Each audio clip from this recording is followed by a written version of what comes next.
Welcome to fall time bass fishing. This time of year can be one of the most exasperating times for a bass fisherman. The bass can be anywhere from 2 foot of water to 50 foot of water. The water can be gin clear, it can be low. There's so many factors that change the fishing. We've had some extremely bad weather last night. We got a big front approaching, and it's going to be real interesting to see what the fish are doing out there. One of the things that you really want to watch for this time of year is bait fish and creek channels. Fish have a tendency to relate to the channels more so in the fall than any other time. Another thing that you want to watch for is off-colored water.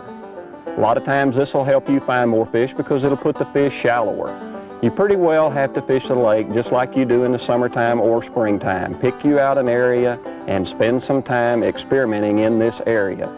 One thing that I've always found though, when I find the fish relating to the channels, generally there are more than one fish. It's not just an individual fish pattern, so I key more on channels in the fall than any other time. In this video, with the use of maps and graphics and me looking for fish, I'm going to show you how I look for fish in the fall of the year. Let's go bass fishing.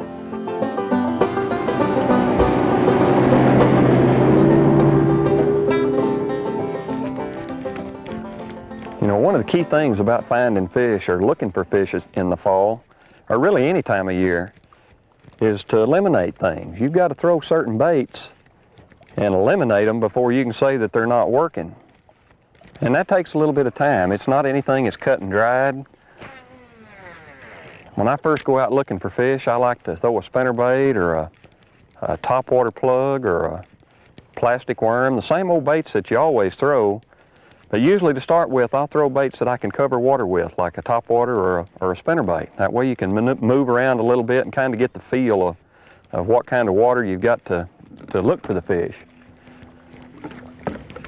Pretty clear water here, and we don't have any wind at all in this pocket, and usually that'll dictate the bait that I throw more so than anything else. If it was real windy and blowing in here good and strong, then I'd have a spinnerbait on or a crankbait of some sort.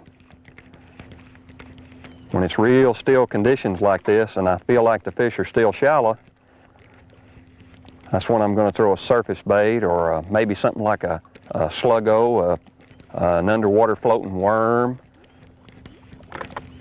Calm conditions usually call for something that's not so highly visible, especially in clear water like this. You get a little bit more off-color water, then your lure selection will change quite a bit. I know there's shallow fish this time of year. There always is, and just about any lake that you want to go to, late October, early November, that's what I consider fall in most areas. And you've got two kinds of fish. You've got deep fish and you've got shallow fish. And you just kind of have to look around and get the feel of which ones are the easiest to catch. Real clear water lakes like this one, boy, they can be anywhere from 0 to 50 or 60 feet deep. And they can get extremely difficult to find. But see, the key thing you got in your favor in the fall of the year, to me, is channels. I mean, that helps you eliminate a lot of water. And I'm in here now back in a little old creek where two pockets come together and got a lot of chunk rock on the bank, and it's a key starting point. And even though I haven't had a bite on this bank right here, I'm not really eliminating it just yet because there's not any wind in here. Conditions are not good.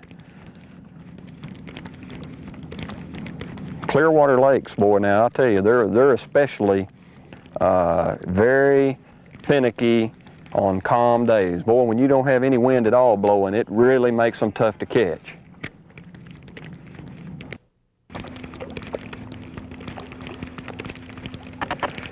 To me, fall of the year is very much like the springtime in a lot of ways. You can go back in a creek in the morning and fish and not see any activity, no bait fish, no fish striking, you know, nothing happening. And then turn right around and go back in that same creek about 1 or 2 o'clock in the afternoon, and boy, the shad will just come to the top and you'll be seeing schools of bait moving around and fish busting in them. So timing is pretty important here. That's why so many times that it takes a couple days of fishing to really get on a good pattern or even figure out where the fish are, because you have to go back and just keep trying things. Try pockets for a while, and if you don't do no good, move out on the points and fish a little bit deeper for a couple hours, and if that's not working either, reverse it, turn around, go back to the pockets again, back in the creeks. I just skip around. I'm going to stay basically with the same pattern: creeks, points, rocks, ditches, channels. I'm going to stay with that pattern, and because I know that's where the fish are. I mean, that's where they are in the fall of the year. There's no doubt about it. And I'm going to continue to hit that kind of water, just going from one to the other until I finally figure out where most of the fish are. And until they bite, or until you catch a few of them, you really haven't established anything, so you can't give up. You just have to keep fishing basically that same kind of water till you do get a few strikes.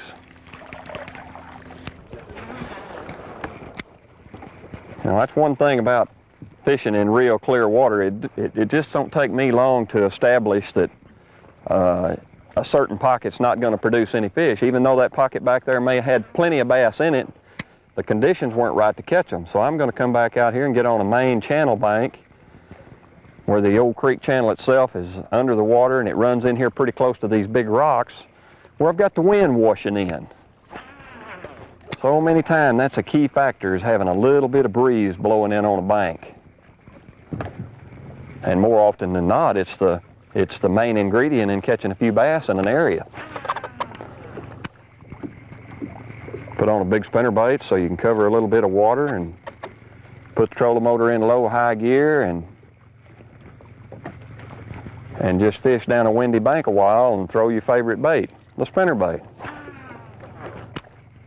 Keep it up pretty close to the top of the water, because so many times in clear water situations especially, if the fish are aggressive at all, something moving real fast like the spinnerbait is really the only bait that they'll really take moving, because I mean they just won't hit it moving slow. They get too good a look at it.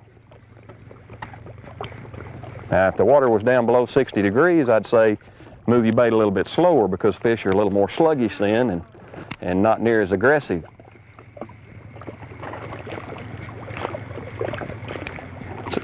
That's especially important in clear water, is the speed that bait's moving. The water was real dingy or off-colored, I'd say, crank it quite a bit slower, bump the cover with it. So many times in clear water situations, bass will come out of 10, 15 foot of water to hit a bait. A lot of the times when you're fishing clear water lakes, it has a lot of rock and vertical dropping banks, and you're really staying in close to the channels themselves. You'll want to get your boat in a little bit closer to the bank and parallel it. That way you keep your bait in the strike zone longer. Or if you're sitting out in real deep water and throwing to the bank, you just got a real short pass through the good water, and the rest of the time you're just out there in real deep water where nothing can get it. Just had to get a little more wind. Come on around.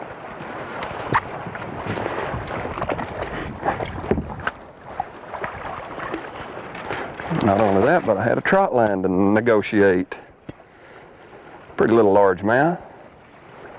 You get this clouds moving in and a little bit wind. I just had to make a move and get out here where there's a little bit more wind, and so many times that's your key ingredient to catching fish, is just keep hitting a lot of banks.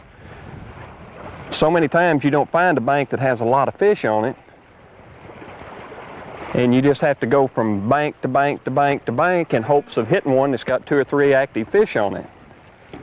A lot of times when you're trying to figure out what kind of banks they're on, if you'll look at the lake's shoreline, you'll see here the rocks are real light colored, and they're not the heavy boulders like you have on down here about 75 to 100 yards in front of my boat. And sometimes that'll be the key factor in the banks that you need to fish, is where the bank color changes. Now, that fish there wasn't on what I would call an actual channel bank. He was where the sloping bank joined the main channel bank down here. So a lot of times that's part of your pattern, is looking at the bank and what I call reading water. or reading the shoreline and fishing according to what you see. Well, we obviously had to pull out of the weather here. It's got pretty nasty. There's a big old front approaching us, and you know, in all reality right now, fish are probably biting like crazy out there, but there's not a lot I can do about it because you wouldn't be able to watch it.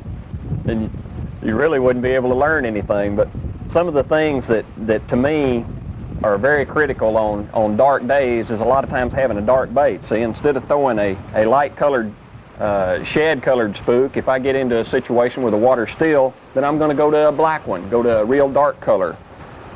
Usually when I'm looking for fish and I'm choosing shades that I'm going to fish with, I'll do it with water clarity. And here I've got real clear water, so I'm going to throw a pattern that either has a blue back or a shad colored back, because in the fall of the year predominantly shad is your main food source. And that's what I'm doing here now, just getting me out a few baits so that I'll have them handy, and I run into a situation where I think this particular lure will work, I'll have it handy and I can tie it on and throw it. You know, all fishermen have different ideas of how they want to look for fish. Some of them will specifically use this certain lure that they think is going to work.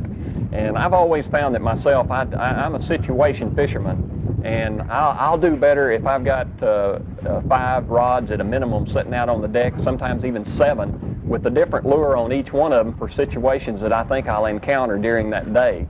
And when I'm looking for bass, that's the way I like to do it. I hate changing lures all the time, and so many times when I go out there looking for fish, I'll have 5 or 6 rods rigged up with the lures I think that's going to work, and that is the lures I'll throw all day. I'll never make a lure change, simply because I've got faith in these lures, and the water that I'm fishing is proper for these lures. You know, a lot of times we fish through areas that have fish in them, and when they're in shallow water in the fall of the year and the water is real clear, sometimes, I mean, it takes a specific lure to catch them bass. And a lure like the sluggo or a floating worm, these two have a totally different action. This one is very erratic, and this one here is kind of a sluggish movement, and it's very light, and it hits the water without making any noise. And so many times that's the critical part of getting fish to take your bait, is the specific lure you're throwing. And I've got these laid out here so that when I go through an area that I think has fish in it, and I can't get them to hit a topwater bait or a spinner bait, and the water may be slick and a little bit of sun on it, then I'll go to the floating worm or the sluggo, because that'll trigger fish into biting that won't chase ordinary lures. The rain has stopped, at least mostly, and I'm going to just pull right back out here and start fishing, because a lot of times in these clear water lakes, boy, I'll tell you what, that rain and them clouds is a big blessing, and it turns fish on, and you can catch them better when the weather's nasty than you can at any other time. Golly, he hit right at the boat. Well, you sorry outfit. That fish throwed that bait right out of his mouth. Boy, he wanted it though. He come right out of that 15-foot water, and I saw him coming up behind it. You know, sometimes the lure itself is has got a lot to do with how many fish you catch, and I'm getting a few fish to look at that spinnerbait. I'm going to throw that floating worm just a little bit here and see if I can catch more of them. Boy, that thing is deadly, deadly in clear water. I rig it up and just put a swivel about 8 inches ahead of it. Gives it a little bit more weight, and it also makes the worm sink just a little bit, and then puts you about an 8 or 10 inch leader on it, and you just pop it along, and you can watch it all the way back to the boat. You'll see the fish take it. Now this is the time of year when the back ends of some of these creeks can be awful good now. You got a definite little creek channel running back in here. The water's 8 and 10, 12 foot deep, dropping into 15, and a lot of times this time of year you'll have a lot of bait fish come back in these coves, and this is the second one I've been in this morning, and it seems to me like that right now these pockets are pretty well dead. There's not much action back here. I'm not seeing any bait fish, no fish striking at all, and really the only pattern I can see available back in here right now might be with a jig or a worm or something right here on the channel itself, pitching around some of these trees. But if I get back in here and I don't feel right and I'm not seeing any activity at all, that usually tells me that most of the fish are out toward the main lake, and because that's where the bait is. Could be the low water. This lake's awful low right now, and usually more that situation right there more than anything is what affects these fish back in the coves.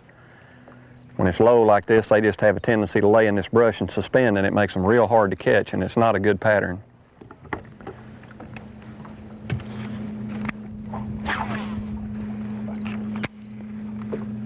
One thing about it though, you can't really eliminate it till you fish a few of them. You have to look at a few of them, and sometimes you might go you know, a day or two before you get in the right creek that has a lot of bait in it. So it's not a pattern that you can give up on. It's one that you got to keep trying. Boy, you know, I find it hard to believe that I just could not get nothing going shallow down on that lower lake. As much wind and cloud covers we had. And boy, I mean, the water down there just really looked good to me. But I guess evidently the lake being real low like it is, and them fish down there in that real clear water just hadn't moved in on the banks yet. We went way up the creek here and got up here in just a little bit more off-colored water and back in another big old long creek. Maybe the fish will move in up, or maybe they're already in up here. I sure was surprised when I didn't catch any down on that lower lake. That's a nice fish. Just have to get up here in a little bit more off-color water. Pretty bass. Boy, now he come right up there and got it like they're supposed to in the fall, waking it right on the surface, back in a nice cove here. And the first one really that I've been in that's got some bait in it. Pretty nice bass. Maybe we got a little something working here. I was awakening it right up on top. He just jumped up there like he'd been waiting on it all day long.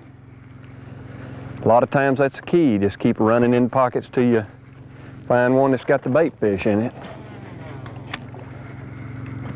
So many times when you get back in little pockets like this one right here and they neck down and you don't have any side pockets and it's just a straight bank on each side going on to the back. In the fall of the year, they may not be as good as they are in the springtime. So once I develop a pattern that I'm not catching any fish in this type of creeks, I don't work my way on back in there. Now, if it's springtime, I'd say, yes, you better continue on down that bank. But fall of the year, especially with the lake low and the water not rising, I'd turn around right here and start working my way back out.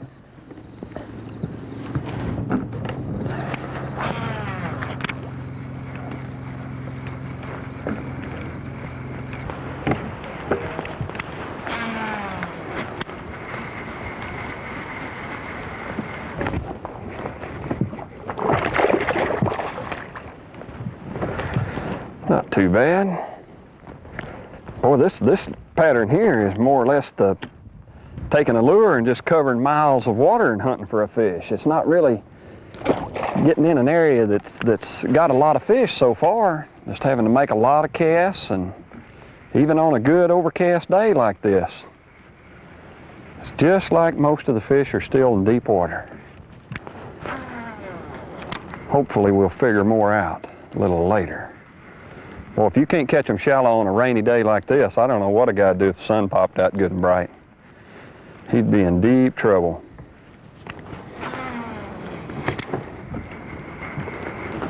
Now he come off that isolated cedar. I've been spending too much time throwing at rocks.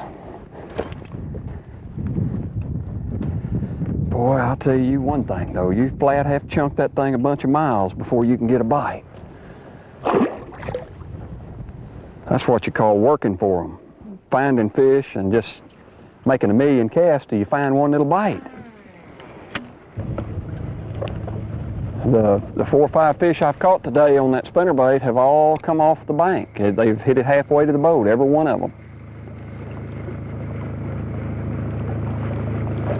Water temperature ain't that hot. These fish ought to have done moved in, but they hadn't done it.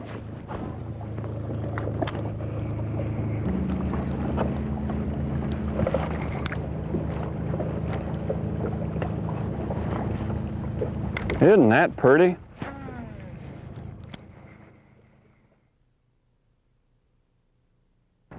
You know, a lot of times when I'm fishing a new lake and I come back in after a day's fishing, and that's when I really sit down and look at the map and try to evaluate exactly what the lake does have to offer me to fish. And this will also give me an idea on where I want to concentrate my time the next day. And when I'm fall fishing and looking for bass in the fall, I like to select an area that, you know, offers me a good bit of water, but yet it offers me a variety of different situations. The section of the lake that I fished today and the same section that I plan on fishing tomorrow, after fishing it one day and looking at it real close and seeing all the available types of cover, I've decided that, you know, basically most of the fish are not on the bank. I feel like they're either in the isolated cover, which is cedar trees, or I really feel like the majority of the fish are in deeper water. Because I beat the banks pretty hard in this area today, and I went way back in a lot of creeks and pockets. I spent a lot of time on throwing a spinnerbait at the bank, fishing the little side pockets back in some of these coves, little small pockets, but most of the majority of the time I spent way back in the coves or fishing main lake points. I spent a lot of time throwing at big rocks on points where the wind was blowing in, because so many times that wind will push the bait up on the bank and the fish will go with the bait. But I've come to the conclusion that I'm either going to have to get on up the creek, way on up here in a little bit dingier water where I know the fish have to be shallow, or I'm going to have to concentrate my efforts more in deep water. You know, when you first start fishing on a lake that you've never been on before, and it's very difficult to get started. And when I get into an area that I think I want to fish, like let's say this major creek right here, one creek arm, I'll usually fish the whole thing. I went around this whole creek with a spinnerbait, throwing at all the broken rocks on these banks right here. I worked my way back into these pockets and I fished them nearly to the back. I'd come out of it and go into this other creek, just throwing at everything available. Keying mostly on rocks because I thought that was what the main pattern was going to be. I did throw at a lot of isolated brush. I worked the cedars with a spook. I just tried a lot of different things back in here except structure fishing.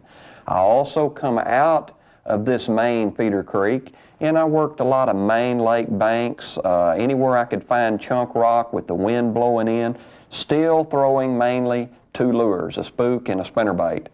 And then I worked my way up the river. I'd go in a creek up here, hoping to run into something a little bit different, maybe some bait fish, some shad. I worked this creek all the way to the back. I've done the same thing on all these creeks up here. And I pretty well eliminated that there just wasn't that many fish relating directly to the banks. Now, there might have been an occasional bass on a cedar tree if I could find the right isolated tree, but it just didn't work out as good in shallow water as I thought it would. So I'm going to spend a little bit more time up in the upper reaches of this creek tomorrow, maybe where there's a little more dingy water, and see if there is a few more bigger fish up shallow up there. But the main thing right now, I think the percentages are better in this portion right here and fishing deep, because I feel like there's a good number of fish in deep water. And you know, in all reality, a lot of times a limit of fish every day and one kicker fish will win the tournament. So that's where I'm going to spend the majority of my time. Well, we're out here this morning. It's day 2, trying to find fall bass. It stormed, it rained, it done everything you can think of last night. And yesterday we really had a pretty tough day. I concentrated more on rocks because to me the fall of the year, rocks is just predominantly one of the best patterns. But late yesterday afternoon I caught a fish off of an isolated cedar tree, and today I'm going to key a little bit more on cedars. We've still got cloud cover in here. The front hadn't come through yet.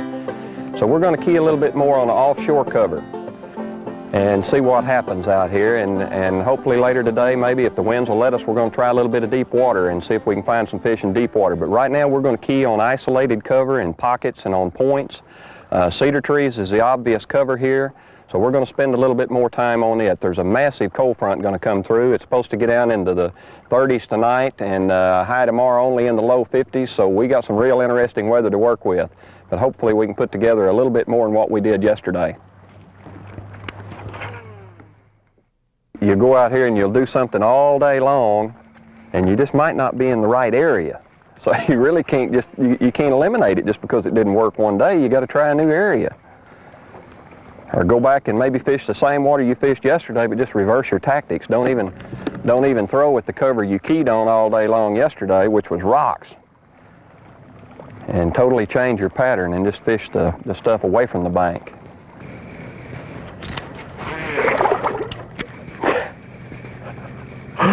That's a good school of fish. That beats anything I ever seen. They're just jumping all over us. That's what I kind of had a feeling, you know, when you beat the bank as much as we have, it just means that so many of the fish are out here in open water. This is something we run into every fall. They just get out here and chase shad, and boy, they get hard to catch.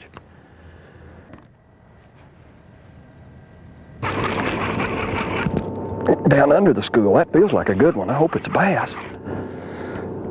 You know, this is something that happens a lot in the fall as they get out here and bust them shad. Definitely a bass. You see them up on the surface out over the center of the creek channel, and shad activity. You can take a spoon and go down below them breaking fish, and every now and then you'll catch a number of bass. To me, spoon fishing is one of the funnest things to do because a lot of times you catch a number of fish. You might get into an area and catch 20 or 30 bass out of one little area. And usually they'll congregate around creek channels. You'll find a point or a hump on the bank of a creek, and you might be fishing the shoreline, and all of a sudden you look out in the middle of the cove and there's shad up on top and a few bass busting them, and that's when I'll move out on the point and start searching down below them shad with a spoon and see if there's any bigger fish down there. Occasionally you can catch some good fish. So many times in the fall of the year, the major schools of fish are not bank related. They'll be out in the middle, closer to the creek channel. That's funny, yesterday we never saw any bait anywhere on the lake. And today with that big front coming in, it's just real still and humid right now, and the shad are up on top, and there's a little bass movement going on, and it's just totally different than yesterday.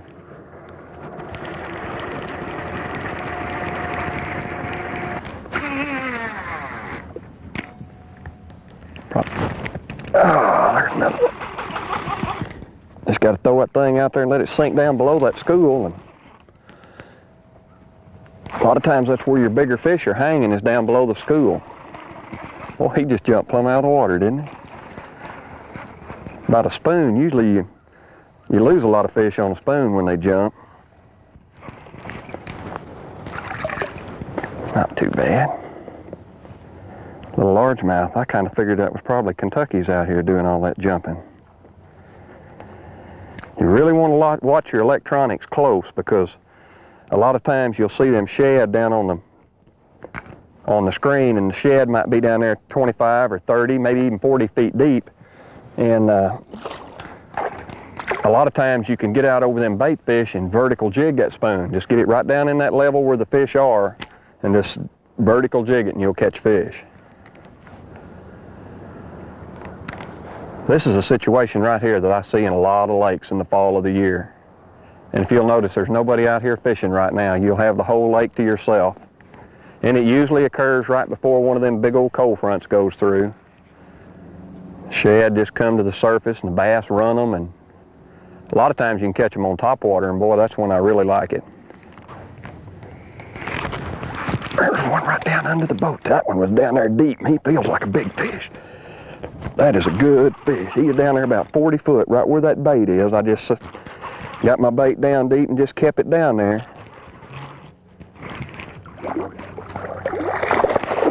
Pretty good largemouth too. I tell you, most of them fish just ain't in the shallows. I figured that out yesterday. That's a nice largemouth there. Good bass. Down there about 35, 40 foot down. That's fall fishing. Boy, they get down there and they school up where them shad are, and you can fish all over the lake, and you swear there ain't a bass in the lake. And they're all out here in the center of these coves. Get down there on little old points or ledges, and when you find them, boy, it's easy. They're just hard to find. We missed them yesterday. Of course, that's practicing. I mean, when you're looking for fish, naturally you're going to fish a lot of shoreline and just kind of get a feel of what's going on in the lake. And you have to eliminate things. I mean, it's not something that you can just saying, well, I'm going to go out there and catch them shallow, because a lot of times they're not there. Now this is what you call following the bait. I mean, the bass are where the bait are. I stayed shallow yesterday most of the day, and there was just no bait in them creeks. All the bait's out here in this deep water, and the fish are out here with them.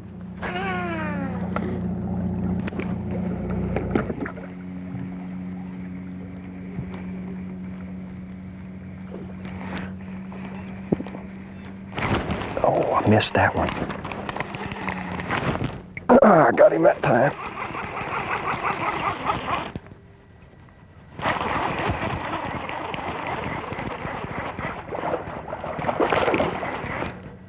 Come on up there and jump again. Boy, they're getting a hold of it. They're going to feed good before this front goes through. Normally on that spoon you lose a lot of fish, but they're hanging on to it pretty good today. This is when fishing's fun to me.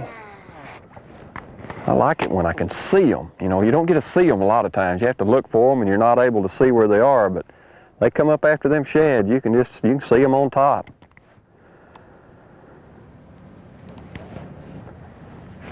But usually you'll catch your bigger ones down deep. I mean, the bigger fish will be down under the schools. Just let that spoon just sink right on down there to what you think's 25 or 30 feet. And so many times they'll get it as it's going down. I mean, it's hard to really estimate right where your spoon is. But when you're around the fish and you just throw it in there and let it fall, or when it gets down there to where the better ones are, you usually want to hit it on the sink. And that there was down about 20 foot.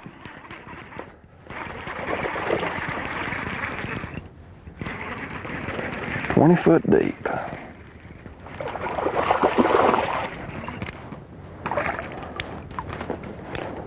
They're not big fish, but they're fun.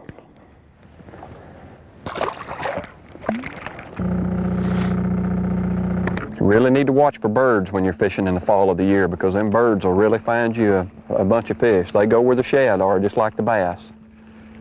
You see seagulls or herons, either one, dropping in the water, that usually tells me that that's a good area to fish.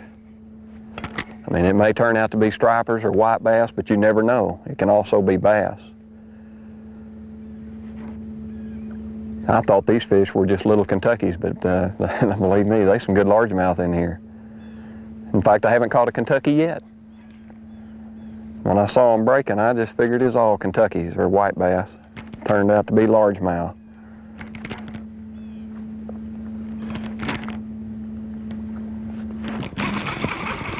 I got down there deep and got a better fish again. Them fish up on top, a lot of times you're better off just ignoring them. Oh, good one.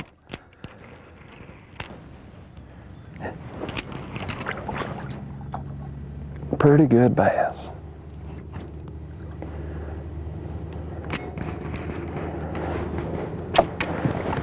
Look what a sore on that fish.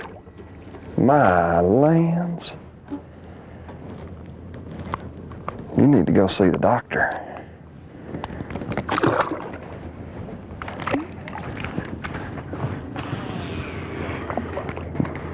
Boy, it's hard to ignore them that's jumping. Oh.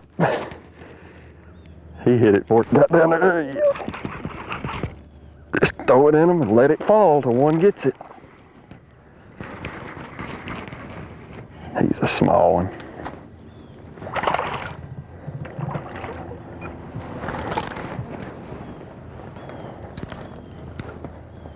This is the way fall fishing can be. It can be either feast or famine. It can be so tough, and yet it can be so easy and so much fun when you do get into them. But the bigger ones are definitely down there deep. The big ones are about 35 to 40 foot, down underneath the breaking fish, just hanging around them shad, suspended out over this deep water. Well, it's only about 40 foot right here. This is probably what's holding them right here where it drops into that old creek.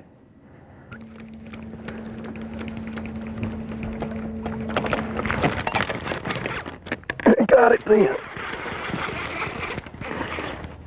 Come right up there and hit that spook. Always keep you a topwater handy when you're out here fishing these ledges, because you never know when they're going to come up and break on shad. That's the first spotted bass I've seen. Whoa, here, it just barely got him too. Look at the tummy on that Kentucky. He has been eating them shad. So you always want to keep it ready and throw back out there even after they've gone down, because a lot of times he'll still be hanging around there and you can call him right back up on top.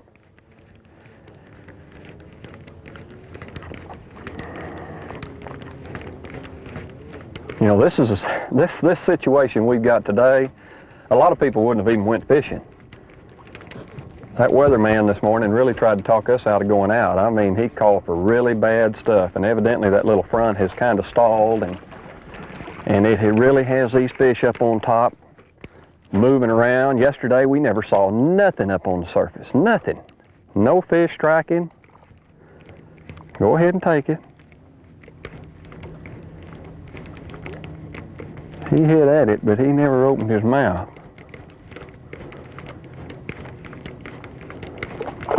Oh, that one did.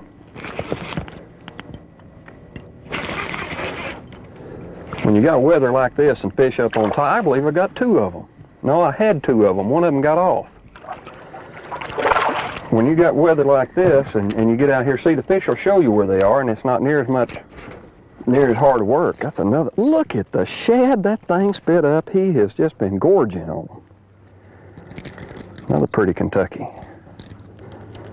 I've never seen so much bait. Look at that. 1, 2, 3, 4, 5, 6, 7 shad he spit up in the floor of my boat. Pretty Kentucky. Messy. Look like sardines. There, got him. Boy, they're really getting active now. You know, that last fish a while ago, I had two of them on there at the same time. One of them come off.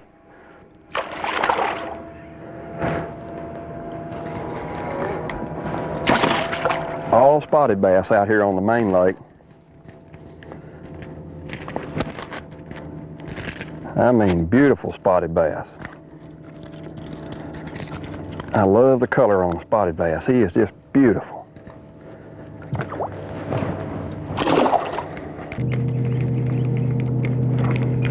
Ah. That is a beautiful fish. I'll tell you, when it gets like this so many times, them fish just come off that bottom and you just, look at there, they're schooling right behind him. They must be a school chasing him to the boat. When they come off that bottom, the only way you can catch them is up on top. Boy, it's a pretty fish. Absolutely beautiful.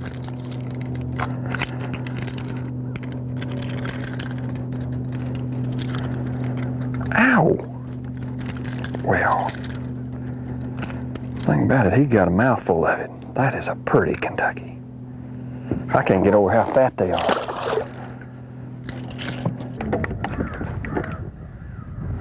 I'm trying to develop as many different patterns as I possibly can right now, and to kind of evaluate which one would be the best as far as catching numbers of fish. And right now I'm on a bluff where a channel runs in here pretty close to this bluff bank, got a lot of cedars on it.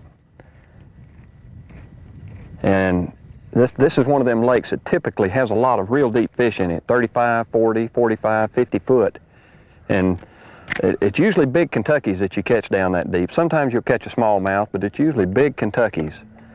And I'm sitting here and just making short casts right up on that lip there. I'm sitting in about 45 to 47 foot, just up off the channel, and pitching in the tops of some big old sunken cedar trees that are down there with a jig. Just trying to get on some fish that are down deep. Because many times, I'll tell you what happens is when you got clear weather coming in, a lot of sunshine, well, these fish will quit schooling, and your shallow fish, they get to where you can't hardly catch them at all, and you better have a deep water pattern.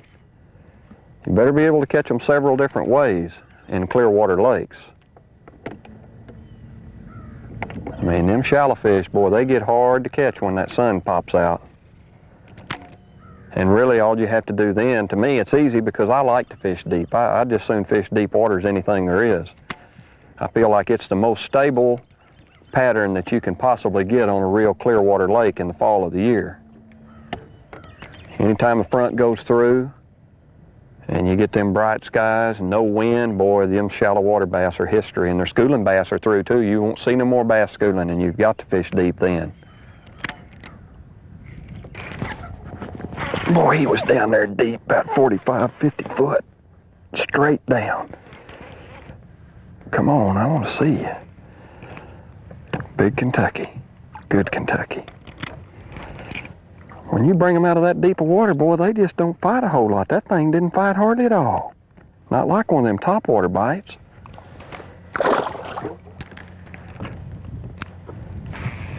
Man, he was down there deep. That's a long ways.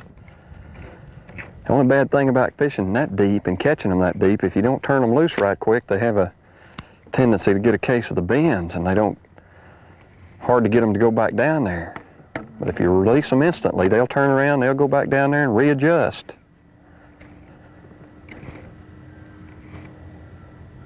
When you're fishing that deep, it's pretty critical that you vertical fish most of the time. Just make a little short cast like I made there and feed that jig straight down. Boy, and you don't feel much when you do get a bite. You'll just pick up on it and it'll just be kind of mushy. That's one thing about deep water fishing is once you get an idea of where you think the fish are, you want to try to keep your bait right in that depth all you can. That way you don't waste a lot of time making big old long casts over there in a different depth of water.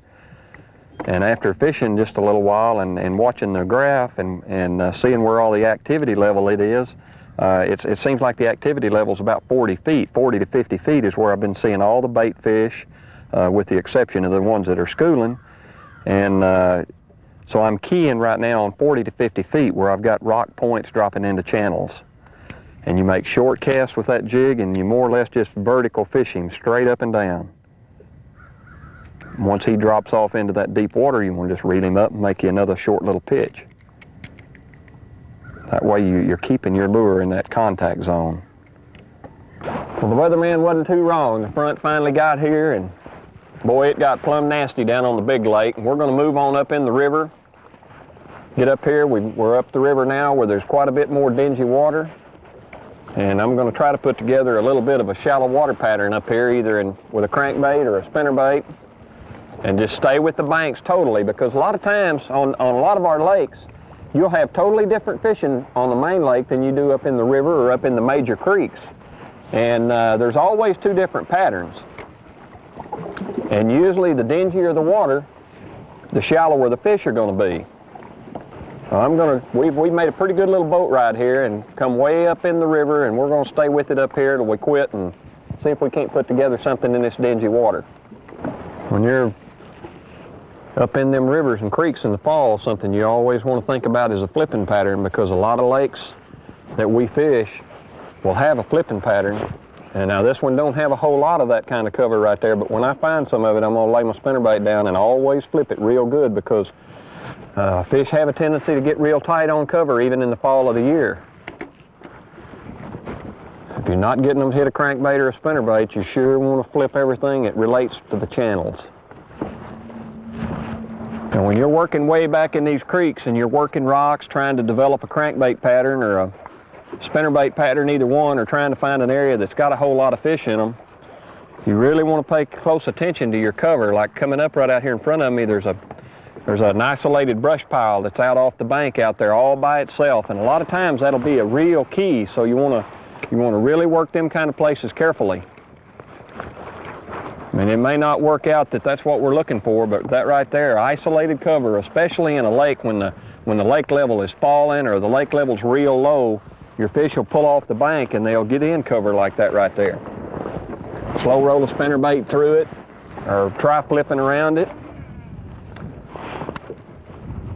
Just drag your spinnerbait right through the center of it real slow, because a lot of times your bigger fish will move into that isolated cover. That's the way I won that last megabucks. All the bigger fish I caught in that tournament came off of isolated wood, just like that right there, just a little brush pile. It don't take a whole lot. Most lakes have quite a bit of that in them. This is this particular lake here. It has more rock and more standing timber, cedars, than anything else. Usually when you find a piece of wood like that all by itself, there's a fish in it.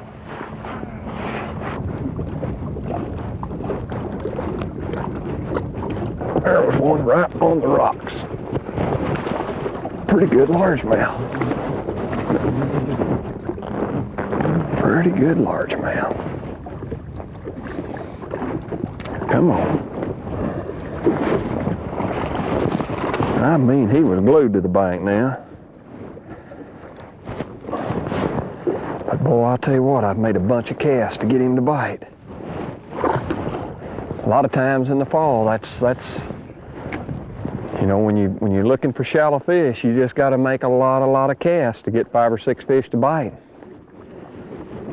It never is fast and furious like it is if you can find them out there in that deeper water. Work, work, work.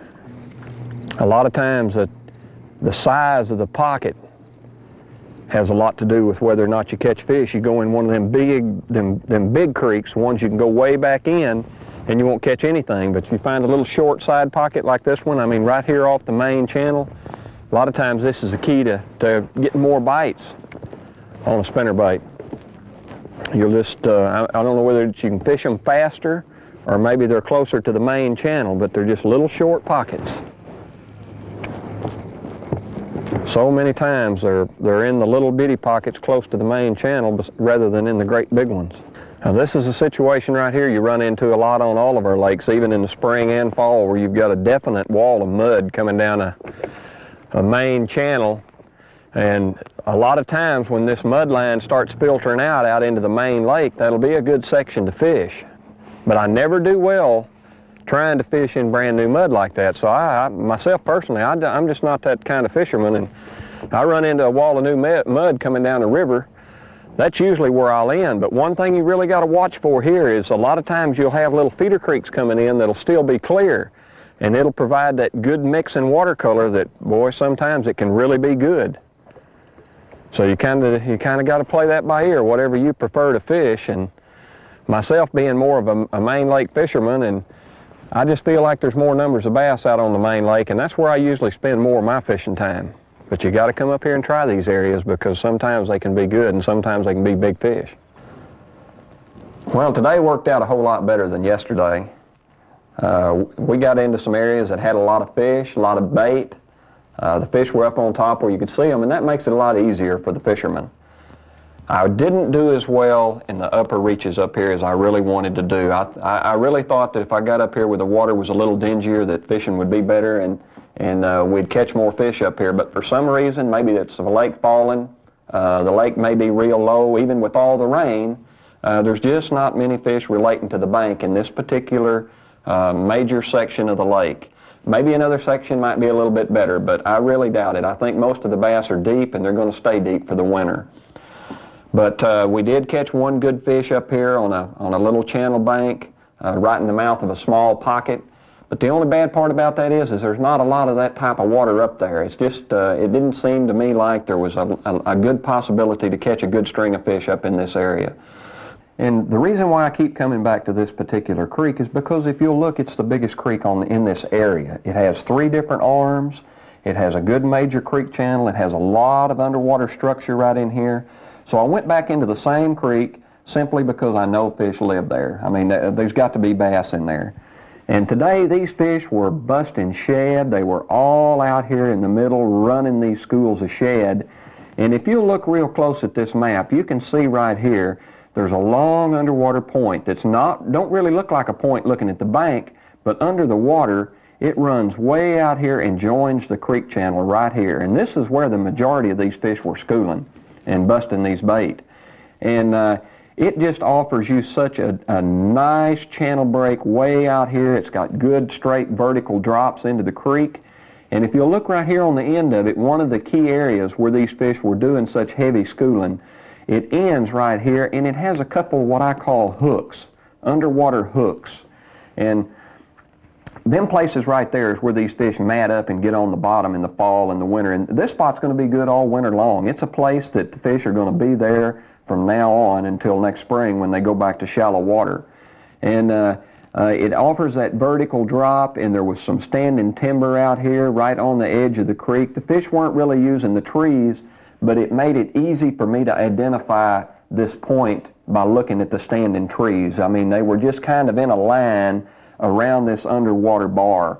And this is a place where these fish will really school up. And especially after cold weather, you get quite a bit of cold weather and it drives the shad down to the bottom in deep water where the bass just go with them. And I mean, it offers me a lot of possibilities. And the two key places to fish is this end of it right here, where it has a little point that sticks out here all by itself and drops into the channel, and then also on this back side right here where this first little hook is. You have the same thing. You have a point that extends back toward the back of the creek, and these are the two key places that I would work. Now if you get in there and the fish are scattered, I mean, you can't really find a wad of them, then you might want to start right in here and just work the edge of this whole area just nice and slow all the way around this end with either a spoon or a jigging frog or a plastic worm. Another type of water that I key on a lot in the fall is bluff ends. And this is what I call a bluff. Right here where these contour lines get real tight together and real close to the bank, usually that's a bluff. And in the fall now, your fish will be more out here in this type of area, away from the bluff, yet adjoining the bluff, where you can keep your boat in the channel and pitch your bait in anywhere from 20 to 40 foot of water. This all depends now on how deep the fish are. If the fish are in 40, then you're going to be way out here sitting in 70 or 80 foot and making just a little short cast right up on that lip. And this particular type of water here, especially right here off the end of this island. Now I run into the same situation here as I had back here in this creek. The fish were not on the bottom, they were up on top busting shad, but the bass were there. You know, I could visually see them. I caught them on a spook. And but after this front goes through, the weather changes, the fish aren't going to leave there. They're still here, but they're going to be on this break line somewhere. And it's just a matter of keeping your boat in deep water and pitching right up on that lip and working this ledge all the way out until you find the depth that the fish are in. And by looking at the map, I would say they're going to be right here, right where you see that little hook. That's another hook. The deep water comes down through here and it extends into this bar right here, and it just gives you a variety of underwater contours right there. And in all probability, that's where they're going to be schooled up when they go to the bottom. And the same thing, a jig and spoon, a plastic worm or a jig would be my primary baits, and fish right on the bottom, and continue to keep your boat as close as you can to that ledge and pitch up on that 40-foot break line. So many times in tournament fishing, knowing what not to do is very good. It keeps you from thinking about things that you haven't tried. So rather than staying down here in this big water and catching more fish and finding more areas, I wanted to get this out of my mind. I ran on up the river up here to where the water made a color change. And it changed approximately right in this area right here. It started to get a little bit darker. It wasn't necessarily dirty or muddy, but it was just a little bit darker green color. And I keyed on this one main creek here, and I worked every inch of this creek, all the way to the back of it. And so many times when you lose your depth of water, if you get past a point back here and you don't have any 10 to 15 foot water, there's not going to be many fish back there in that channel. So I wouldn't waste hardly any time at all. Just come back here and make a few casts, and if you don't have a good channel, get on out of there. But I worked my way all the way out of this channel, and the only fish I caught up here in this area right here, where you have this small side pocket running off into the main creek, you have a little bluff end right there, and it offers a fish several things. Quick access to deep water. The fish was up shallow, and it was a nice, good largemouth on a spinnerbait. but there was very little other stuff up in this area here to fish. We had a real mud change right in this area, and we just didn't do much up here at all. I spent a lot of time throwing at these rocks, and to me it's just, there wasn't that many fish up there that were catchable. Another important feature that you really need on your boat in the fall of the year is that graph.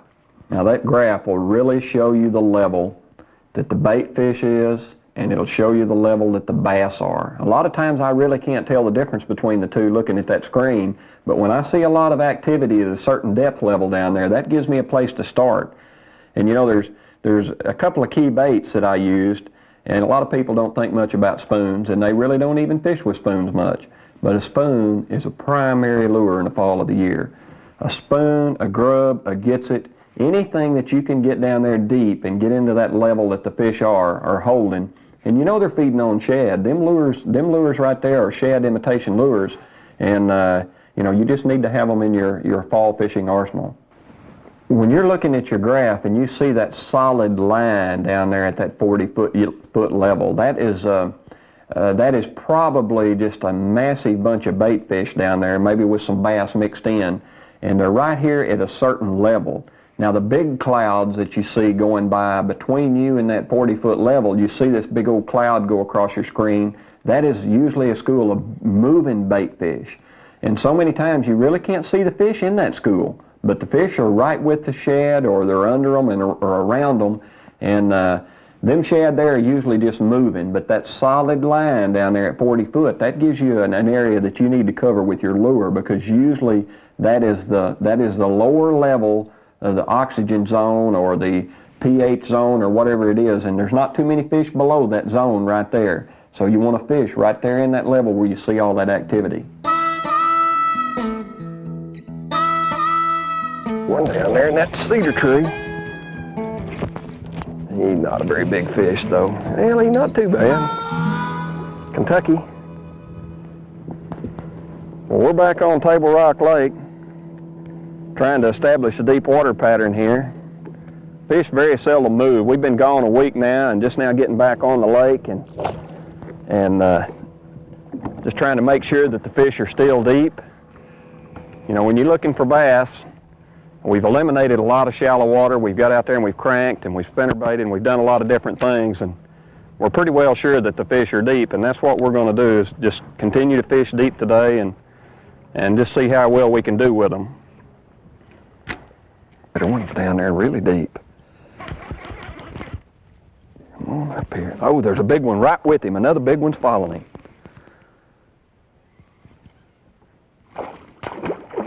That's a largemouth, I think. Big old black spots on him. Look at that spotted bass. Come here. Pretty good little largemouth. We moved in on a bluff. Now a lot of times a bluff like this is more of a winter pattern. They'll move in on these bluffs, but on a lot of days when you can't get out there on the main lake and the wind's blowing real hard, you can move in on these bluffs, and there's always fish lives on these bluffs.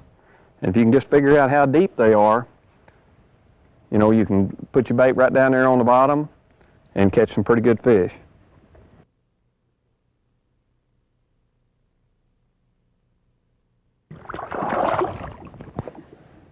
You know, there's a lot of baits to use when you're fishing in deep water, and one that is very effective for pretty sluggish fall time bass is a spider jig, or what they call a hula grub. It's very much like fishing a plain old grub, but it gives it a little bit more bulk. It's an all rubber bait, and it's not as big as a jig and frog, and there's many times that you'll catch more numbers on something like this than you will a jig and frog. Oh, I think it's another one of them little brownies. No, it might not be. Oh, it's a better brownie. Not too bad a brownie. Would you look at that humpback brownie? Look at that thing's back. That is incredible. I don't know how he fought at all. I don't believe I've ever seen one quite that bad. Looks like he got run over with a truck or something. Pretty good little brownie though. you find them deep on these ledges, you never know what you're going to catch. It'll be a Kentucky one time, largemouth once, smallmouth, you just don't know.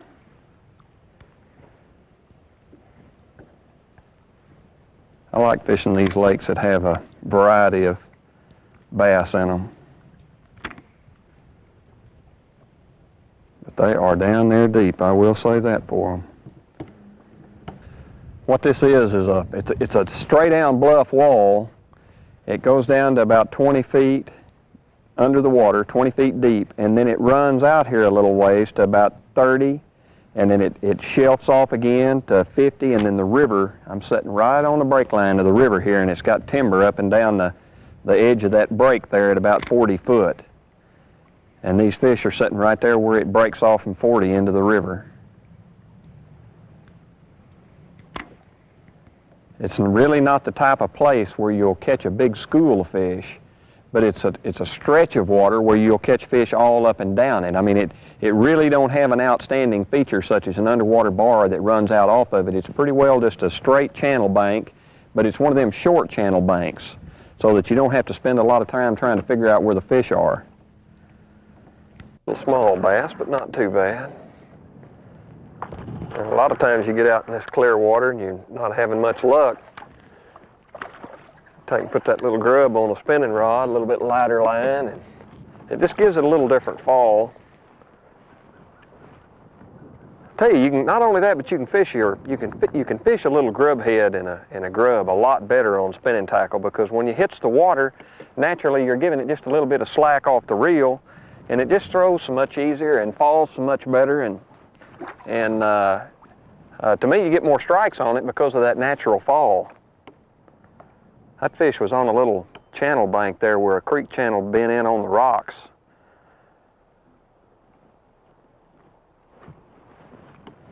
Every now and then you'll find a little spot like that and there'll be a whole school of them. You can sit there and catch several of them. Clearwater lakes. Now, a lot of times on these clearwater lakes, little fish in the 12 to 13 inch range or 14 inch range, when the tournament's all over with, they'll be good.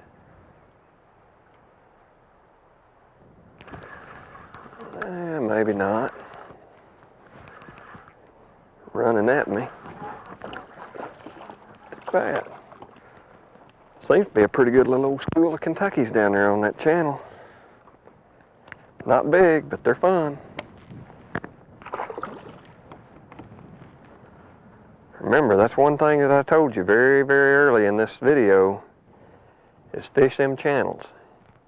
You stay with creek channels and stay with pockets and coves, stay with ditches and cuts, and then fish whatever available cover you got, whether it's rocks or logs or wood or just whatever kind of cover you got, and you'll find fish if you stay with the creeks. That even feels like a little better one. Well, I'll be. That's a pretty good little bass right there. Largemouth. Still on the little grub. Light line. You know, he's not a big fish, but I've sat right here and caught, 7 or 8 little old bass and a mostly spotted bass with one largemouth thrown in there, and all of them on the light line in the grub. And really, what that shows you is that just shows you how many patterns is available in the fall of the year. We've tried many different things. I fished a lot of spinnerbaits, a lot of crankbaits back in the creeks. Fished a lot of deep water, caught fish on spoons, grubs, jigs, very few on a spinnerbait and very few on a crankbait, but we don't always get to catch fish on lures that we want to throw.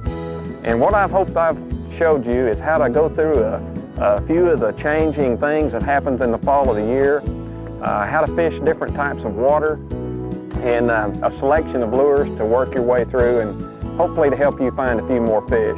And one thing I want to point out, the fall of the year, you don't always catch these great big bass. Fall of the year to me is a time of the year that you catch numbers. Lots of little 12 to 15 inch bass, and they school up and congregate, and you'd really be surprised how many times that'll do well in our tournaments. Hope this helps you find a few more fish in the fall of the year. We hope you've enjoyed this presentation as much as we have in bringing it to you. Our goal is to provide you with the most on-target outdoor videos available to the sportsman today.